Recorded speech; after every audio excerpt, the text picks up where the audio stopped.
Evet kıymetli dostlar, tekrar huzurlarınızdayız. Kısa bir ara verdik. Bu arada tabii konuğumuzu değiştirmiş olduk. Şevket hocamızı, Yenişehir ilçe müftümüzü uğurladık. Allah razı olsun. Yeni konuğumuz geldi ayağının tozuyla. Avrupa'dan bir misafirimiz, çok değerli, kıymetli bir hocamız. Hemen hocamı ben kısaca tanıtayım. Profesör Doktor Ahmet Akgündüz hocam. Hocam hoş geldiniz. Hoş bulduk efendim. Üstadım gerçekten çok bahtiyarız. Bu gece sizlerle aynı stüdyoyu paylaşıyoruz. Çok memnun olduk, mutlu olduk. O sizin hüsnü zannınız. Eyvallah. Ahmet hocamız Diyarbakırlı kendisi. Diyarbakır'ın Çıngüş ilçesinden. Evet. Diyarbakır'ımızın elhamdülillah medarı iftiharlarından, değerli ilim adamlarından.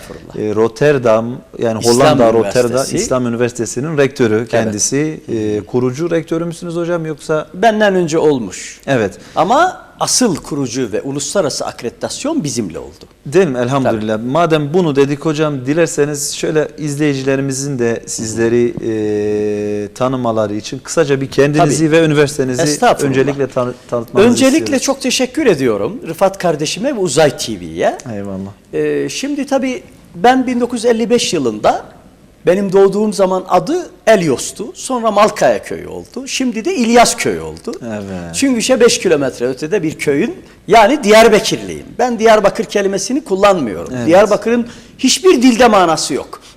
Gerçi Bakır diyarı diyenler falan var ama öyle değil. Diyarbakır. Yani ben Diyarbakır aslı. Şimdi tabii asıl merkez de Amit. Buraya gelişimin tabii ben biliyorsunuz İslam hukuku profesörüyüm.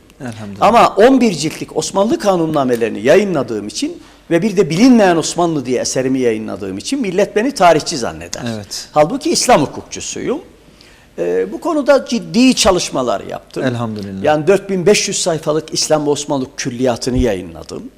Bir de tabii Bediüzzaman Hazretleri'nin 6 ciltlik 53.000 belgeyi özetlediğim Bediüzzaman'ın ilmi şahsiyeti ve hayatını 53.000 belge. Yanlış bilmiyoruz değil mi? Yani Osmanlı, Cumhuriyet, MİT, yani emniyet, bütün arşivlerdeki belgeleri Allah nasip etti. Başta Özal'ın desteğiyle, sonra da Sayın Cumhurbaşkanımız yani Recep Tayyip Erdoğan'ın o zaman başbakandı. Yani bunların desteğiyle 53.000 belge topladım ve tamamını elhamdülillah inceleyerek 6 cilt, yani 9.000 sayfalık büyük ebatta Bediüzzaman'ın hayatını yazdım. Şimdi de ilmi şahsiyetinin 1. cildini bitirdim. Yani Bediüzzaman 90 kitap ezberlemiş. Bunun biliyorsunuz 13'ü 26 ilimde 90 kitap. 13'ü alet ilimleri. Alet ilimlerini tamamladım. Ayrıntıya girmeyeyim. Bu kitaplar kaynaklarda 90 diye geçiyor mu yoksa münferit sizlerin? Bediüzzaman diyor. Değil mi hocam? Bu önemli. Evet. Ama benim kaynaklarım Bediüzzaman'ın abisi Molla Abdullah'ın icazetnamesi. Bediüzzaman Hazretlerinin büyük üstadlarından biliyorsunuz, yani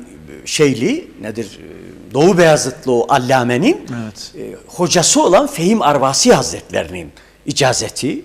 Bir de tabii Siirt'teki hocalarının, bunlara ayrıntıya girmeyelim yoksa vaktimiz biter. Kesinlikle. Yani bütün bunlardan bir araya getirdim. Öyle zannediyorum ki %98 tam, yani hangi ezberlediğini, hatta ben Siirt üleması Molla Burhan hocam, Molla Hafız Taha benim icazetimi veren adamdır. Subhanallah. Tabii ben ondan icazet aldım. Elhamdülillah. İslami ilimleri ve Arabi ilimleri ondan okudum. Onlarla beraber müzakere ettim. Bir cümle nakledeyim. Burhan hocam dedi ki, hocam sizin bize anlattığınız 26 ilimden en az 6-7 ilimden bizim haberimiz yok. Subhanallah. Bahsettiğiniz ezberlediği kitaplardan da bir kısmından da yine haberimiz yok. Bizzat Sedamoğlu Burhanettin bunu ifade etti. Allah'ın lütfu bu dedi Bediüzzaman'a ve çok sahip çıktılar. Allah razı olsun. Kısaca bundan ibaret. Tabii İngilizce eserlerimiz var, Arapça eserlerimiz var, Flemekçe eserlerimiz var. Şu anda 139'a ulaştı eser sayısı. Elhamdülillah. Rabbime şükürler olsun. Hepsi ahiret meyvesi olur inşallah. Elhamdülillah, inşallah. Üniversiteye gelince, üniversite 1988 yılında kurulmuş. Ben 2001 yılının başında rektör olarak gittim. Elhamdülillah. Yani ama sadece 1-2 odadan ibaretti. Çok mücadele ettik. 18 yıl içinde uluslararası akreditasyon aldık. Ve master ve bachelor bölümünde ciddi bir eğitim kadromuz var. 600'e yakın talebemiz var. 320'si resmi, diğerleri Kur'an veya Arapça talebeleri. Hocalar hangi? Hocalar çok farklı. Türkiye'den var. Ayrıca Lübnan diyorum, Suriye'den var, Irak'tan var, Libya'dan var ve Marokka'dan var. Yani Maroko dediğim biz evet. alışmışız. Yani Fas'tan var. Evet, evet. Dolayısıyla ve Hollandalı var. Yani Hollandalılardan da biz sadece sosyal bilimlerde istifade ediyoruz. Mesela Hollanda hukuk sistemini uluslararası bir ceza hukuku profesörü olan zat ders veriyor. Herkese hakkını vermeye çalışıyoruz. Tabii çok büyük mücadeleler verdik. Özellikle yani burada söylemekte bir beis yok. Kesinlikle hocam. Yani son 4-5 yılda 147 dava açıldı aleyhimize. Üniversitenin mi? Üniversitenin ve Akgündüz'ün. şahsınızın, evet. Yani bunun içinde Ali'siz Aleviler dava açtılar. Geyler dava açtılar. Lezbiyenler, mürtetler, FETÖ'cüler, PKK'liler hepsi dava açtılar. Ama hepsinden beraat ettik. Elhamdülillah. Şu anda da mecliste bir soruşturma var Hollanda meclisinde. Dönüşümde ben Hollanda meclisinin komisyonuna ve meclise soruşturmaya Bu konuda katılacağım. soruşturma ifadesi Yani bunu vereceksiniz. söylemek çok acı. Birisi sordu 15 Temmuz acaba nedir diye. Dedim ki devlete isyandır. Kur'an-ı Kerim'de buna bagi tabir ediyor. Evet. Kur'an-ı Kerim'e göre fekatilul leti tebgi Hatta hatta tefiye tefiye ile ile emrillah okudum. Akit TV'de. Yani yabancı değil ismi söylemekte. Beis yok, evet hocam. Beis yok. Yani hocam dedi manasını verir misin? Ben de dedim ki manası şu. Allah'ın dinine dönünceye kadar devlete isyan edenlerle savaşın. Onlarla mücadele edin. Mücadele edin, savaşın tabiri geçiyor. Bunu sanki ben söylemiş gibi tahrif ettiler FETÖ'cüler. Ve İslam Üniversitesi rektörü bulduğunuz yerde FETÖ'cüleri öldürün dediler diye Allah'ın kelamını tahrif ettiler. Bana iftira ettiler. Meclisteki bütün milletvekillerine maalesef şikayet ettiler. Bakanlık soruşturma açtı. Ve Millet Meclisi 200 saat canlı yayında bizi tartıştı. Ama Allah'tan başka benim cümlem üniversitemiz yürüyor. İnnallâhe seyüdâfi'u anillezîne âmenû. Allah iman edenlerin avukatıdır. Onları savunacağından şüphem yoktur. Bu kadar yeter. Aynen üstadım, Allah razı olsun. Peki dediğiniz gibi uzun yıllardır 2001'den bu yana fiili olarak Evet, belki daha fiili önce olarak. daha önce de Daha önce çok gidip gittim. gelmeleriniz olmuştur. Yani dünyada hemen hemen 90 küsur ülkeyi gezmiş. Ne mutlu size hocam. Biz 90 şehir gezmemişiz. Estağfurullah. Siz Yani bahtiyarsınız tabii bu yani konuda. konferans için yani. Elhamdülillah. Yoksa ben gezmek için değil. Kur'an'ın bir bereketi olsun Elhamdülillah. hocam. Elhamdülillah. Tabii birçok ülke sizin de ifade ettiğiniz gibi geziyorsunuz. Ve şu an 2001'den bu yana fiili olarak Avrupa'dasınız. %90 orada oturuyor. Zaman zaman İstanbul'a da geliyorsunuz. Çünkü Osmanlı Araştırmaları Vakfı'nın başkanı. Aynen elhamdülillah. Diyarbakır'a vefanızdan ve köklerinizin hala burada olmasından dolayı zaman zaman Diyarbakır'a da uğruyorsunuz. Yalnız bu sefer gelişim farklı. Evet. Akraba sıla-i rahim değil. Onu bilmiyorum hocam. Bir cümleyle anlatayım. Buyurun hocam. Maalesef Diyarbakır'ın fethiyle alakalı ciddi hatalar var. Bilgi hataları var. Evet. Hayali hikayeler var. Subhanallah. STK'lar ve çok kıymetli müftümüz. Allah onun adedini artırsın. Amin inşallah. Dediler ki hocam bu meseleyi araştır. Diyarbakırlısın. Ben hemen müjde vereyim Diyarbakırlılara. Yaklaşık 40-50 tane temel kaynağı yazma veyahut da basılı Ve mahdut. ulaşarak Allah'a şükürler olsun Diyarbakır'ın fethiyle alakalı bütün karanlık noktalar çıktı. Ben saha araştırması için geldim. Allah Allah. Yani tabii gelmişken sohbetler 3 gündür yapıyorum. Elhamdülillah. Biliyorsunuz. Ve Allah razı olsun burada Abdülaziz hocamıza özel dua ediyorum. Abdülaziz Yatkın hocamız. Yani o yatkın hocamız tam yani İstanbul'u tabii onun da yanlış düşünceleri vardı. Yani bazı duydukları tabii. Elhamdülillah inşallah 27 Mayıs'ta Tekrar. 1 saat kadar imkan verirlerse valilik ve müftülüğün davetlisi ve STK'lerin davetlisi olarak Diyarbakır'ın fethini araştıracağım. Bir daha geleceğim. 51 tane Diyarbakır'da sahabe var. Onların tamamının hayatlarını araştırıyorum. Subhanallah. Ve ondan sonra saha araştırmasıyla onu da bitireceğim. Onu da inşallah yeni seneye yaparız. Çok Geliş hedefim bu. Çok güzel Allah razı bir olsun. hedef için gelmişsiniz. Allah razı olsun. Allahu Teala sayenizi meşgul etsin inşallah. Bu amelinizi de makbul Hazreti etsin. Ömer'in fetihnamesini dahi tespit ettik. Elhamdülillah. Bu Allah'ın lütfu. O tabii çok ayrı bir konu, çok geniş bir Tabii konu. ona girmeyelim.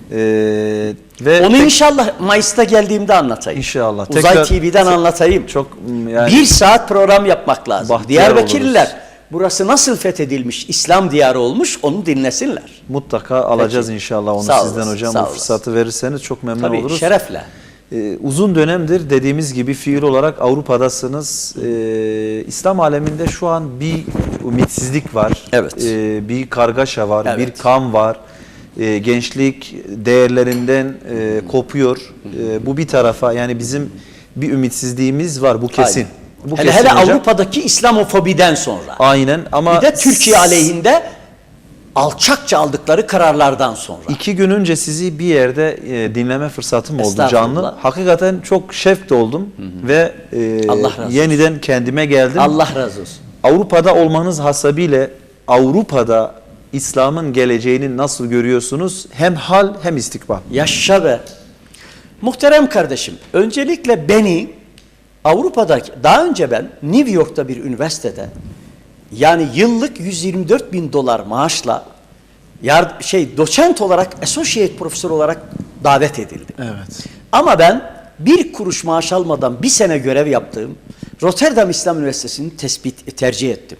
Bunun sebebi gayet açık. Önce bununla başlayalım. Evet. Uzasa da biraz ben yani sizin sorunuz üzerine şevke geldim. Cevaz var hocam. Yani inşallah. çünkü çok önemli bir hadise. Birinci sebebi şu. Burası çok önemli bir nokta. Bediüzzaman Hazretleri biliyorsunuz yani İstanbul'dayken Ezher'in büyük allamelerinden bir zatın sorusu üzerine İslam aleminin geleceğiyle alakalı ne düşünüyorsun deyince مَا تَقُولُ ف۪ي حَقِّ الدَّوْلَةِ الْعُثْمَانِيَّ ondan sonra ve Avrupa deyince yani Osmanlı Devleti ve Avrupa hakkında ne düşünüyorsun deyince ben Arapçasını söylemeyeceğim. Bahir miydi hocam ismi? Evet, Bahit Hazretleri, evet. Muhammed Bahit. Belli. Allame usulü fıkıhta zirvede bir alim. Eserleri bende var. Ben ayrıntıya girmemek için çok girmiyorum. Evet, evet. Çünkü anlatacak çok şey var. Ve o zat cevabı çok enteresan. Bediüzzaman'ın o sözüdür beni hiçbir zaman ümitsizliğe düşmemenin sebebi. Ve teşvik eden. Teşvik eden. Diyor ki hayır. İnne devletel Osmaniye hamiletun bi devle İslamiye fesetelidu yevmen ma. Osmanlı Devleti bir Avrupa devletine Gebedir. yani bir devle Orobiye diyor. Ben yanlış söyledim. Özür dilerim. Bir Avrupa devletine gebedir, yakında doğuracak diyor. Ve doğurdu. Türkiye Cumhuriyeti Devleti bir Avrupa devleti gibi doğdu. Dinden uzaklaştı. İlmani, laik. Almani yani laik bir şekilde bir devlet doğdu. İkincisi ise diyor ve inne Avrupa hamiletun bi devle İslamiye fesetelidu yevmen ma. Avrupa'da bir İslam devletine gebe mutlaka doğuracak. Ben bunu sadece bir Bosna Hersek veyahut da Kosova olarak düşünmüyorum. Ben Avrupa'nın 2083 yılında %60'ının Müslüman olacağını söylüyorum ve iddia ediyorum. Bu kelimem çok önemli bir hadise. Çok önemli. Açıklayabilirsem, vakit olursa açıklayacağım. Elbette. Şimdi birincisi bu. İkincisi ben giderken biliyorsun İslam alemi Avrupa'nın ve Amerika'nın Müslümanlara zulmünden dolayı hep Avrupa'ya menfi bakmaya başladı son dönemde. Evet. İslam alemi ikiye bölünmüş durumda. Yani biliyorsunuz şu andaki Suud idarecileri ve Birleşik Arap Emirlikleri vesaire gibiler Avrupa'nın kölesi olmuş durumdalar. Ama bir kısım İslam alimleri de Avrupa'ya mutlak düşman diye bakıyorlar. Bana göre ikisi de yanlış. Bediüzzaman Hazretleri Lemalar adlı kitabının 17. lemasında bunu açıklıyor. Avrupa ikidir diyor. Bu cümlem çok önemli. Evet. Birincisi diyor maalesef kör felsefenin tesiriyle gayrimeşru hayatın, her türlü nizamsızlığın, zulmün, ahlaksızlığın hakim olduğu Avrupa. Bu pis Avrupa'dır diyor. İkinci Avrupa ise bir taraftan Endülüs, bir taraftan Osmanlı vasıtasıyla ve eski mukaddes dinlerin bozulmamış halinden istifade ederek ve İslam'dan istifade ederek ilmin ve teknolojinin kaynağı olan Avrupa diyor. 2080 mi 83 mü dediniz? 2083. 83. Gelecek evet. Şimdi anlatacağım. Evet, evet. Bu tabii çok önemli bir olay. Bir hadis-i şerif daha var. Arkadaşlar, kıymetli izleyiciler, eğer ben bunları söylemezsem anlatacaklarımın altyapısı olmaz. Bediüzzaman Hazretleri ahir zamanda diyor, dindar Hristiyanlarla Müslümanlar bu FETÖ'nün diyalog manası değil. Evet. Buraya dikkat ediniz, yanlış anlaşılmasın. İslam'dan taviz vererek diyalog olmaz. Peki nedir? müşterek düşman olan diyor dinsizlik ve ahlaksızlığa karşı savaşacaklar. Bunu İhlas Risalesi'nin biliyorsun haşiyesinde hadistir diyor. Ben bunu buldum. Meşhur hadis bu. Aynen ifade şu. İnnekum setusalihune Rume sulhan aminen. Sümme tegzune entum ve hum aduven min veraikum. Sümme teglibun ve tegterimun. Sümme teslimun. Uzun bir hadis bu. Bu hadis-i şerifi mesela Yusuf Karadavi çok menfi anlatıyor. Allah. Yani İslam aleminde menfi anlatanlar var, müsbet anlatanlar var. Bediüzzaman müsbet anlatanlardan. Aynen şöyle hadis buyuruyor. Ahir zamanda diyor dindar Hristiyanlarla kalıcı bir emniyet içinde beraber şey yapacaksınız, çalışacaksınız. Ortak düşmana karşı savaşacaksınız. Allah. Galip geleceksiniz. Ve insanlık mutlu bir dönem yaşayacak diyor.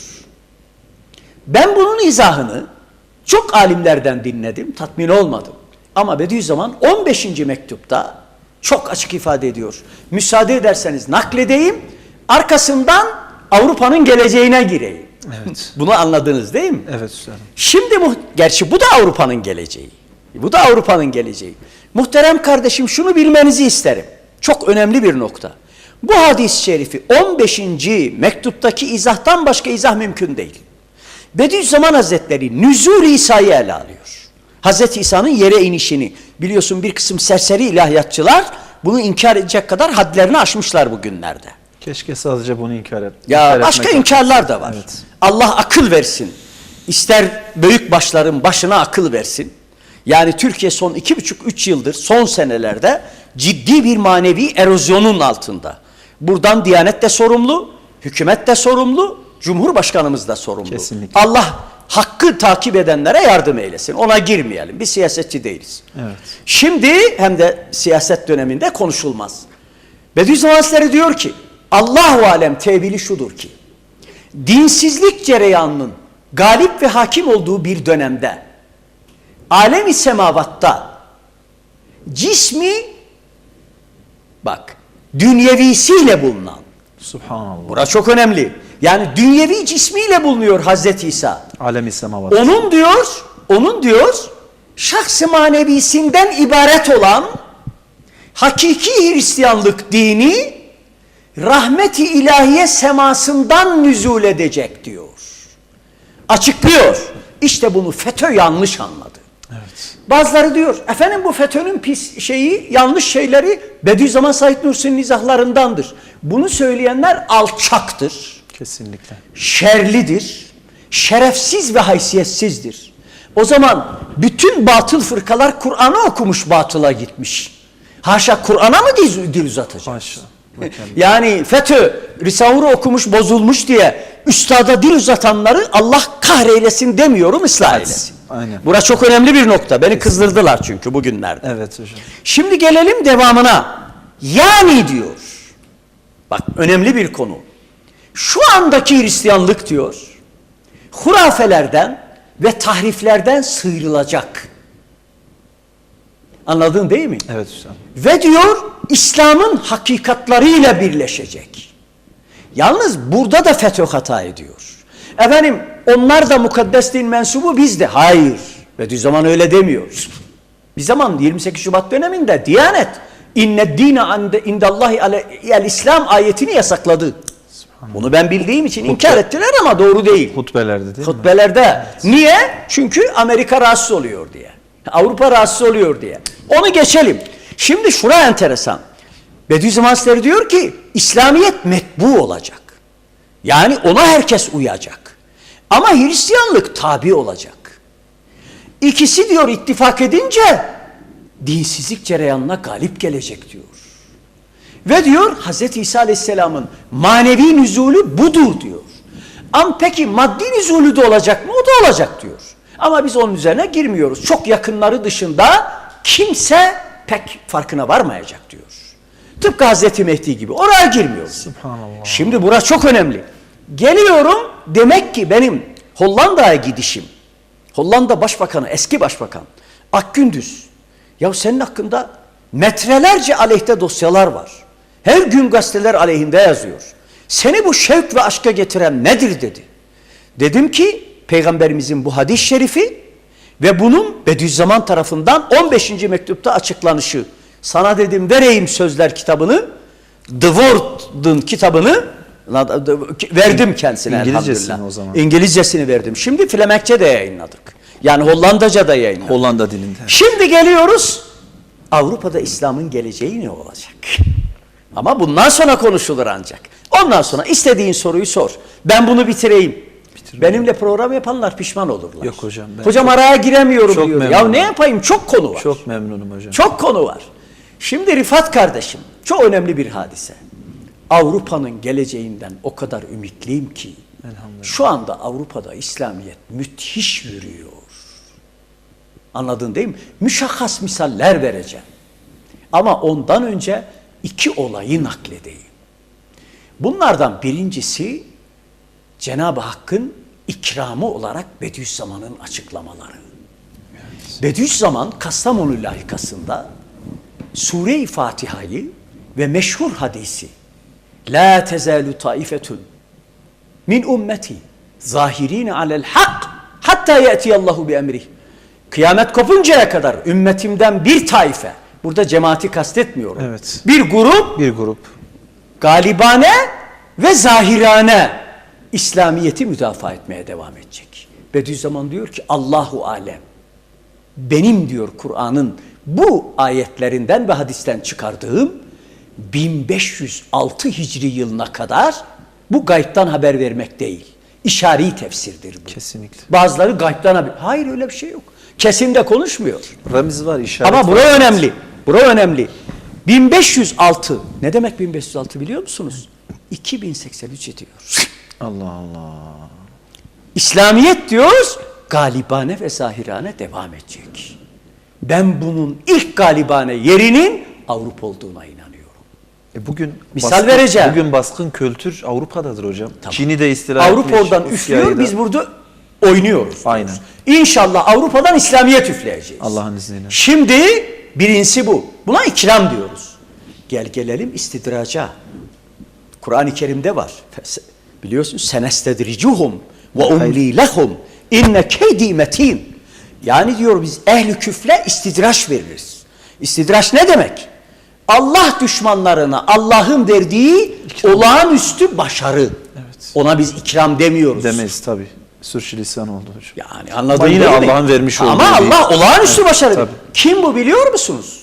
70 tane masum çocuğu öldüren Norveçli Breivik. Allah Allah. 2083 manifestosu diye 1500 sayfalık İngilizce kitap yazdı. Allah Allah. Haberin yok değil mi? Ben o kitaptan Üzgünüm. haberim yoktu ama Üzgünüm. yani medyaya Yani, yansıdı zaten var, insanlar. bunu Türkiye şehit nasıl etmez. ilahiyatçılar değerlendirmedi? Nasıl Diyanet bunu Diyanet yayın kanalında anlatmadı? Kahroluyorum. Maalesef yani kulağımız sağır. Adam 250 sayfa Avrupa'da İslam'ın geleceğini anlatmış. Allah Allah. Bana göre bu kitap Breivik'in hazırladığı kitap değil. İşin içinde eski papa var. Müthiş bir İslam düşmanıydı. Şahsen Viyana'da anladın değil mi? Önemli bir rahipken tartıştık biz onunla. 27 sene önce. O dönemde. O dönemde. Sonra papa oldu. Merkel var işin içinde. Sarkozy var. Çünkü bu 1500 sayfayı bir Breivik'in hazırlaması mümkün değil. Ne diyor biliyor musun? Diyor ki 2000 yılına kadar Avrupa'da İslam-Hristiyan diyaloğu vardı. 2001'den itibaren diyor. Sanki 11 September. Yani 11 Eylül olaylarına işaret ediyor. O diyor ki 2001'den itibaren diyalog bitecek. İslam'la Hristiyanlık arasında savaş başlayacak diyor. Bu savaş diyor 3 safha olacak.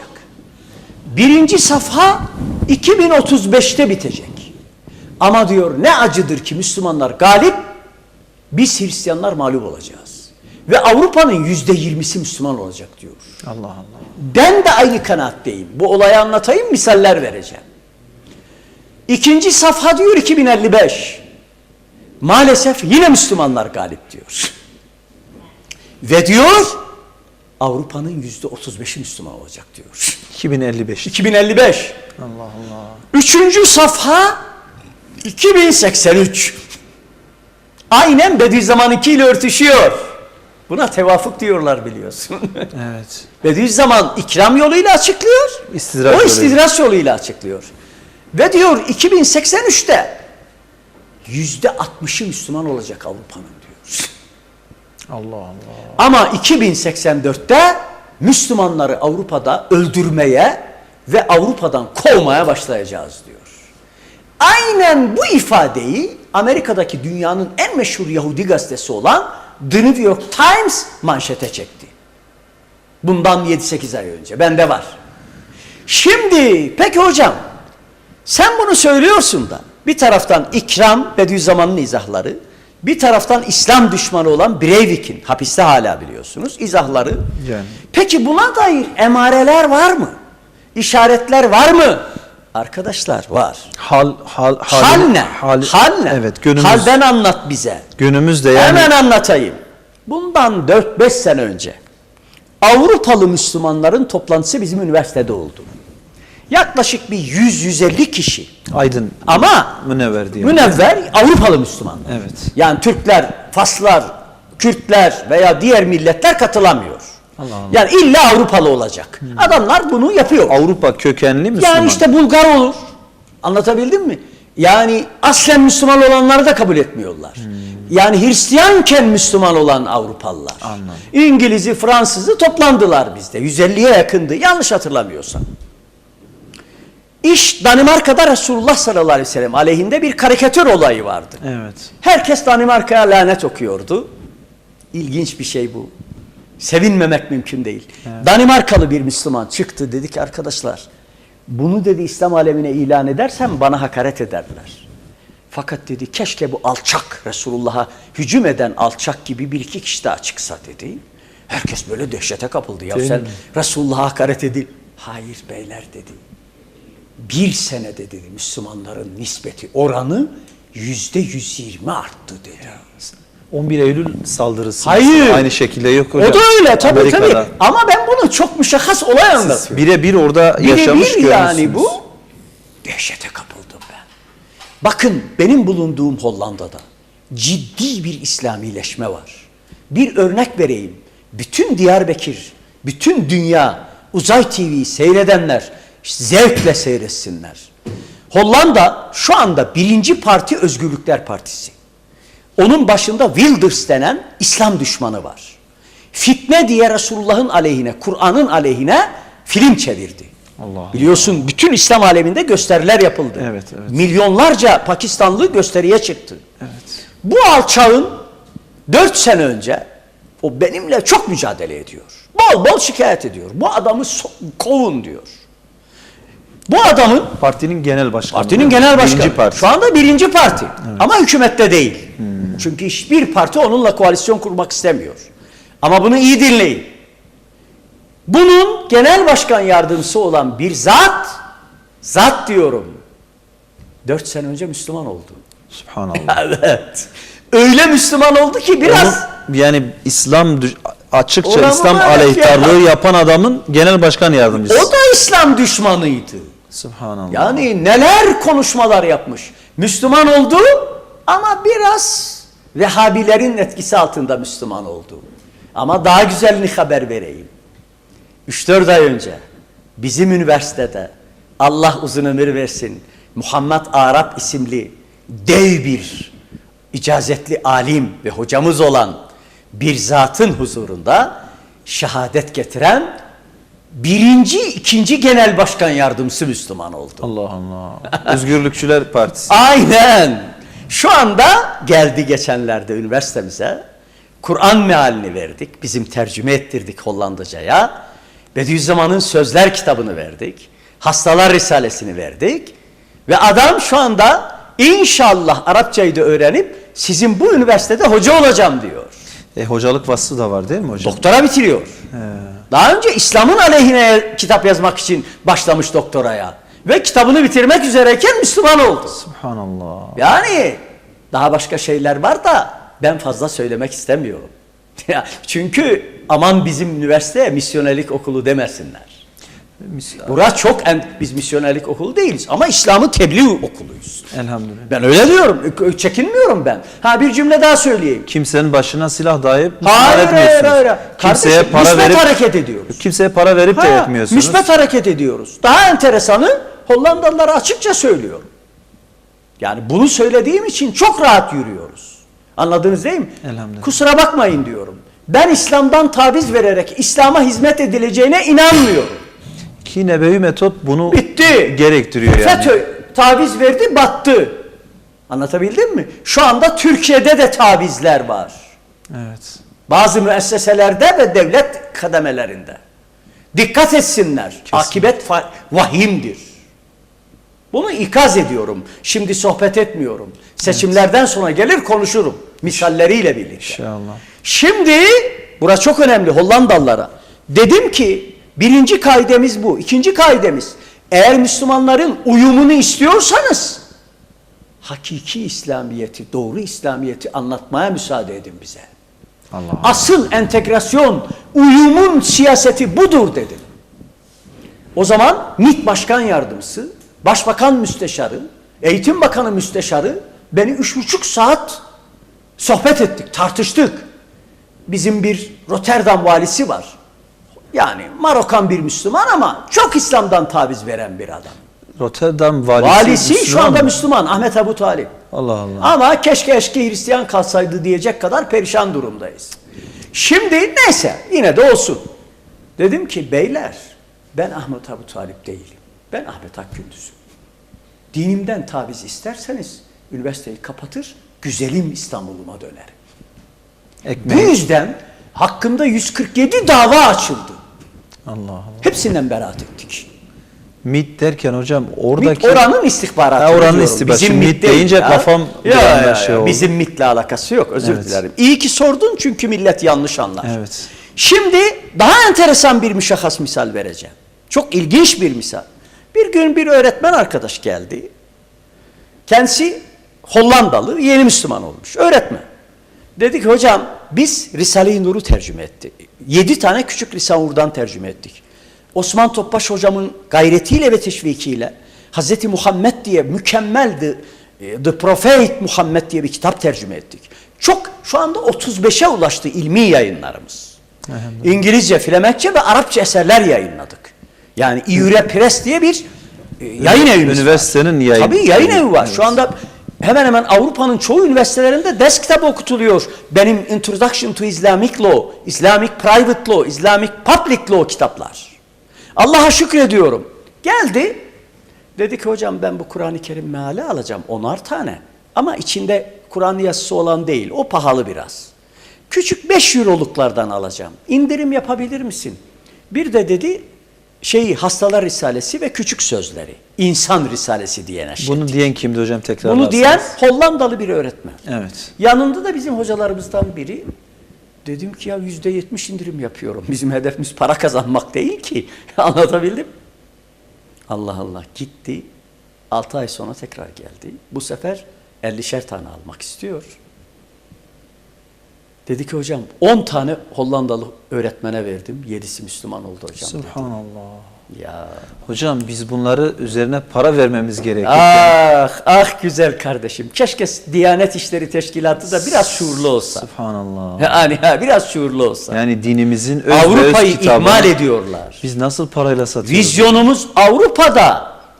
Bakın benim aleyhime 147 dava açıldı. Sırf Tayyip Bey'in Gezi olaylarında destekçisi oldum diye 1,5 milyon euroluk kredimizi iptal ettiler. Subhanallah. Ve resmi yazıda da sözleşmeyi iptal ederken Tayyip Erdoğan'a destek olduğun için böyle diyecek kadar aşağı gittiler. Subhanallah. Ama bilesin o beni beraat veren hakime Müslüman olmanı için dua edeceğim dedim. Bana ne dedi biliyor musunuz? 4 sene araştırma yaptılar. Mahkemeye davet ettiler. Yargıtay'a mı yoksa normal İşte orada hayır ağır ceza mahkemesine. Evet. Yani orada en ağır ceza Hollanda'nın en yüksek ağır cezası Rotterdam'da. Gittik heyet halinde dedik sayın rektörüm buyurun. Ama imanlı bir adama benziyor. Ya Rab ona iman nasip eyle. İnşallah. Amin ya Rabbi. Onun üzerine Dedi ki Sayın Rektörüm hoş geldiniz. Vaktinizi alıp sizi yorduğumuz için özür dileriz. Sayın Rektörüm dedi. Öncelikle Müslümanlar böyle bir ilim adamına sahip olduğu için iftihar etmelidir. Elhamdülillah iftiharımız. Biz dedi şikayetçiler içinde dedi bir tane Milli Eğitim Bakanı var. Eski bakan defoldu gitti. Evet. Yani o dedi var. 2 tane PKK asli milletvekili var. Ateist tamamen. Subhanallah. Tabii ateist. Tamamen ateist. Ve 147 dava açılmış. Anhifti diyorlar. Yani şikayet gelmiş. Tamamını inceledik hocam senin dedi. Bütün face mesajlarını. Bütün dedi kitap konuşmalarını. Ben her gün ders okutuyorum. Evet. Her sabah. Bütün İslami ilimleri tamamladım. Nahiv ve sarftan başladım. Elhamdülillah. Arkasından belaattan telhisi bitirdim. Ondan sonra mantıktan Muğni, Şerh-i Muğni'yi okuttum. Öğrencilerinize üniversite Sabahleyin kürsüsünde saat 6.30'la 8.30 arasında 2 saat dersim var. Canlı yayın. Subhanallah. Şu anda tamamı şeyde var. Münazara ilmini bitirdim. İlahiyat Fakültesi bünyesinde Tabii. bu Hadis. klasik Tabii. Aynen. Hadis usulünü bitirdim. El-Baisül Hasisi okuttuk. Ve usulü tefsiri okuttuk. Menna el-Kattan'ınkini. Evet. Gerçi biraz Vehhabi zihniyetlidir. Evet, ama okuttuk, güzel izah ettik. var, evet. Ve arkasından ilginçtir. Usulü fıkıhtan Mir'atül usulü okuttuk. Cem'ül Cevami'in Hanefilerdeki karşılığıdır. Ve demir leblebidir. Arkasından şimdi Ettaca başladık hadis olarak. Fıkıh olarak Mültekayı okuttuk. Hocamızın tartıştığı konuları hep geçtik bugünlerde. Subhanallah. Ve daha enteresanı şu anda muhakematı ders okutuyoruz. Ben ilahiyatçıyım diyen herkesin Bediüzzaman'ın muhakematını bizim yani YouTube'daki kayıtlı hepsi dinlemesi ve okuması gerektiği kanaatindeyim. Bakın bütün bunlar dedik hepsini inceledik. Yani zaten Dinleyin, muhakemata hakim olabilmek tabii, için birçok ilimden cümleyi unutturmayalım. Evet hocam. Ağır Ceza Reisi ne diyor? Akgünüz Hoca senin hiçbir kelimeni ne Hollanda hukukuna ne de uluslararası hukuka aykırı görmedik. Keşke Hristiyanlardan da senin gibi dininden taviz vermeyen bir ilim adamı çıksa. Biz taviz vere vere elimizde din kalmadı dedi. Avrupa'da İslamiyet gelişiyor. Allah Allah. O biliyorsun Allah rahmet eylesin. Elmalı Muhammed Hamdi Yazır tefsirin başında çok güzel bir cümle naklediyor. Evet. Ben fazla hafızam kuvvetli değil. Diyor ki tavuk diyor 1000 defa lık lık lık eder. Ne diyorlar tavuğun? Gırk eder bir tane yumurta doğurur. Evet. Kardeş Wilders gibi İslam düşmanları tavuk gibi 1000 defa lık lık lık ediyor bir tane yumurta doğuruyor. Ama güneş ve bunun güneş farklı. Ve bunun en önemli sebebi bizim Rotterdam İslam Üniversitesi'nin müsbet hareket etmesidir. Yani ne demek müsbet hareket etmek? Biz siyasete karışmıyoruz. Yani müsbet hareket etmek de her Bu şeye demek. boyun eğmek değildir değil mi? Hayır. Boyun eğsem Allah sana uzun ömür versin. 147 dava olur mu? Yani kusura bakma mürtetler bana dava açar mı? Geyler dava açar mı? Yani çok önemli devlet adamları gay Hollanda'da. Subhanallah. Bunlara gayliği anlatmak mümkün mü sana soruyorum. Dava öyle açtılar ki yürüyüş yaptılar. Yüzlerce kişi benim aleyhime üniversitenin üzerinde. Subhanallah. Ama elhamdülillah hiçbir zaman tabiz. Müsbet hareket şu demek arkadaşım. Biz ilim adamına düşen bunu anlayamadık. Ben şimdi burada bir kısım devlet adamlarını tenkit ediyorum Türkiye'de. Niye? Şer-i şerife aykırı davranıyorlar. Ben de takır takır yapmayın diyorum.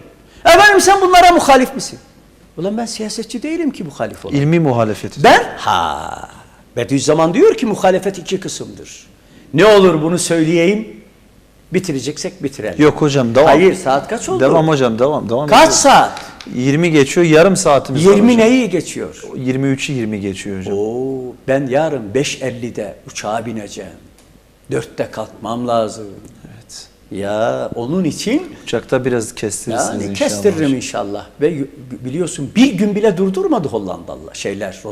Ne değil ya bak Rotterdam diyorum. Diyarbakırlılar. Yani koştuk da koştuk. Sen de Elhamdülillah. biliyorsun. Elhamdülillah. Şimdi ben de hastayım tabii. Şeker hastası, kalp hastası hepsi var. Şimdi güzel kardeşim neyi anlatıyorduk? Unutturdunuz bize. Ya. ilmi muhalefet ve Bediüzzaman diyor muhalefet iki kısımdır.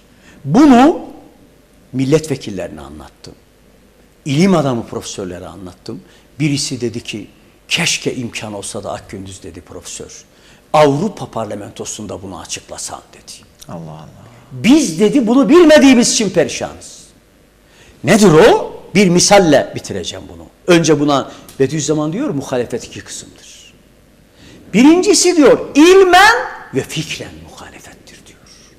Bediüzzaman yapmış ve biz yapmaya devam edeceğiz. Abdülhamid'in karşısına Aynen. Şimdi ben de Tayyip Bey'i tenkit ediyorum bazen. Bu ona düşmanlık değil, asıl dost benim. Kesinlikle. Anlatabildim mi? Çünkü şer-i şerife aykırı konuştuğu zaman ben ona ikaz etmek durumundayım. Bu ilmen ve fikren muhalefettir.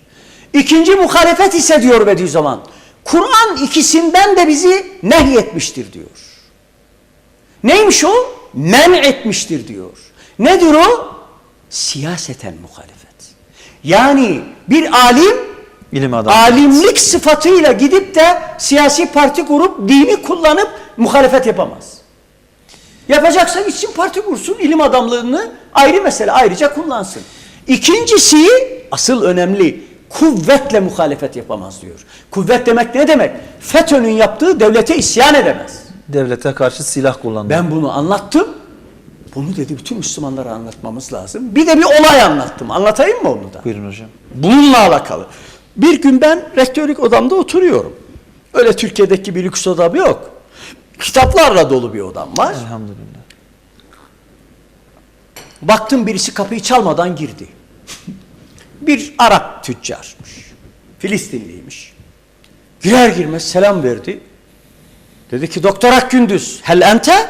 Naam dedim, benim Doktor Akgündüz. Limada essestum hâzihil camia'l İslamiyye beyne a'dâil muslimin? Yenbagî en nukatile dıddahum ve nu'limel harbe aleyhim. Niçin dedi siz İslam düşmanları arasında bu üniversiteyi kurdunuz? Onlarla savaşmamız lazım, öldürmemiz lazım onları. Adam tabii oturmadan bana hücum ediyor. Dedim kardeşim otur bir kahvemi iç, beraber ilan edelim harbi dedim. Edilecek bir Ben de harp sana varsa. yardımcı olayım dedim. O zannetti ki kendi görüşüne döneceğim. Oturdu. Arkadaşlar bu var ya bu anlatacağım olay, Türkiye'deki dindarların tamamının ezbere bilmesi lazım gelen bir kaidedir arkadaşlar. Zayıfız bu noktada. Dinimizi bilmiyoruz. Ne kusurumuz ve geri kalışımız varsa şeriata aykırılık. Kesinlikle. Şimdi ilginçtir bu cümle. Oturdu, çay söyledim. Nescafe orada var. Bak burada da Nescafe istedim ya Şifa size. olsun hocam. Dedim ismin ne? Dedi ismim işte şu. Peki dedim ne iş yapıyorsun? Dedi hocam Amsterdam'da 2 tane alışveriş merkezim var. Birisi elektronik eşya, biri de araba alıp satıyorum. Güzel.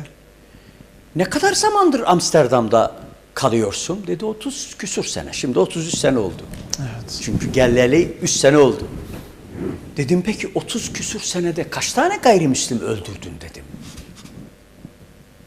Öyle deyince hocam ben kimseyi öldürmedim. Niye öldürmedin dedi. Sen beni öldürelim diye, harbi ilan edelim diye beni davet ediyorsun. Hiç olmazsa 30 senede bir 30 tane gavur öldüreydin. Böyle durdu. Dedim ki kardeşim sen Müslümansın ama İslamiyet'i de bilmiyorsun. İslam hukukuna göre sen buranın vatandaşısın. Ben de daimi oturum sahibiyim. Ben vatandaşlığı kabul etmedim. Evet. Ben Türk vatandaşlığı bana yeter. Kusura bakma dedim. İslam hukukuna göre buraya darül ahd derler. Yani aramızda bir anlaşma Bir var. Yoksa muahede sana var. vatandaşlık verirler mi? Evet. Darül ahde dedim. Anladın değil mi? Gayrimüslimleri öldürme hakkın yok. Bu bir. İkincisi dedim. Darül İslam'da var mı hocam? Siz Dinle öyle hocam daha söyleyince- ikinciyi dinlemedin ki Evet, sen. evet. İkinciyi dinle hocam. Dedim ki bir adamı öldürmek, bir adama savaş ilan etmek sadece devletin hakkıdır. Fertler dedim savaş ilan edemez. Şu anda Avrupa'daki anarşist kabul ettikleri aşırı bazı Müslümanlar, gençlerin en önemli problemi bu hadiseyi anlamamalarıdır. Mübarek adam, İslam hukukuna göre devletin dışında kimseyi öldürme hakkı fertlerde yok ki. Hocam merhum Said Ramazan el-Boti Suriye'de iyi Ya bilirsiniz. biliyorum. Mesela bu 2 defa geldi bize konferans verdi. değil mi? Ya. Suriye'deki bu olaylar başlayınca dahilde silah kullanılmaz Ya, dedi. Bediüzzaman'ın son mektubunda söylediği şeyler. Karşı geldi. Tabii, Herkes tabii. neredeyse onu tekfir Yani etti. Bediüzzaman diyor ki dahildeki cihat ancak manevi cihattır. Ya. Maddi cihat yapamazsınız. Şu an Yapılsa da devlet yapar. Tabii ben bunu söyleyince hocam biz Müslümanız ama İslam bilmiyormuşuz dedi. Aynen öyle dedim. Çıkardı 500 euroyu. Ya hocam bari dedi üniversiteye bir 500 euro hibe edeyim de sonra da devam ettireceğim biraz dedi. günahımı biraz Aklı hafifleteyim. başında biz dedi zulmetmişiz dedi. Ulan dedim İslam'ı bilmiyorsun. Özür dilerim o kelimeyi kullandığım için. Estağfurullah. Bu kadar cahillik olur mu? Ben bunu anlattım o profesörlere, bazı milletvekillerine. Şu anda bunu anlattığım, muhalefetin çeşitlerini Bediüzzaman'dan naklettiğim ve bu olayla pekiştirdiğim uluslararası bir ceza hukuku profesörü Hollandalı üniversitemizde bir gün kadrolu ders okutuyor. Evet. Akgündüz'ün fahri avukatı. Subhanallah. Anladınız değil mi? Yani ilginçtir. 28'inde meclisteki komisyon beni sorgulayacak. Onsuz bensiz gidemezsin hocam diyor. Ben onları anlatacağım. Sen İslam hukukunu anlat. Dinini anlat. Ben de senin nasıl haklı olduğunu anlatacağım. Modern hukuka göre Yani netice itibariyle bitiriyorum. Ben vaktim sıkıntılı. tabii siz bir şeker Muhterem hastalığı- kardeşlerim, Bediüzzaman'ın cümlesiyle bitiriyorum. Ümit var olunuz. Şu geleceğin hadiseleri içerisinde en yüksek gürsada İslam'ın olacak.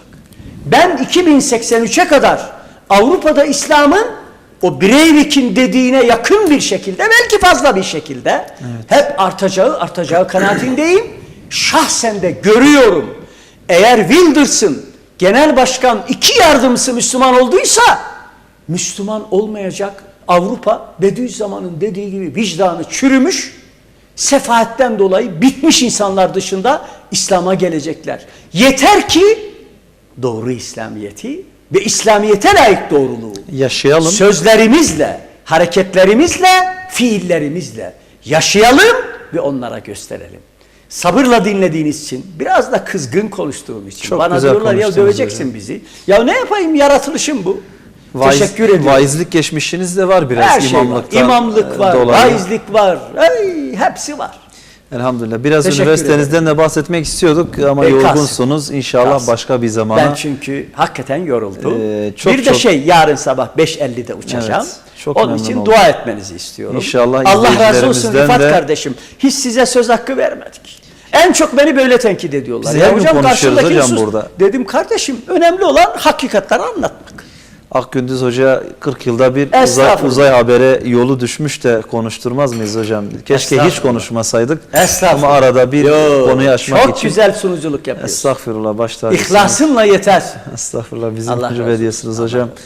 Çok teşekkür ediyoruz. Sağ olasın. İnşallah tekrar yolunuz düşer buralara. İnşallah. Biz de izleyicilerimizden İnşallah, inşallah. sizlerin ve İslam alemindeki diğer ulemaların hizmetlerinin daha güzel merhalelere gitmesi için Amin. inşallah Amin. dua ve temennide bulunuyoruz. Amin. Mevlam Amin. hizmetlerinizi daim etsin. Amin. Cümlemiz. Bizlerin de sizlerin de ihlasımızı inşallah Teşekkür ederim artırsın. efendim.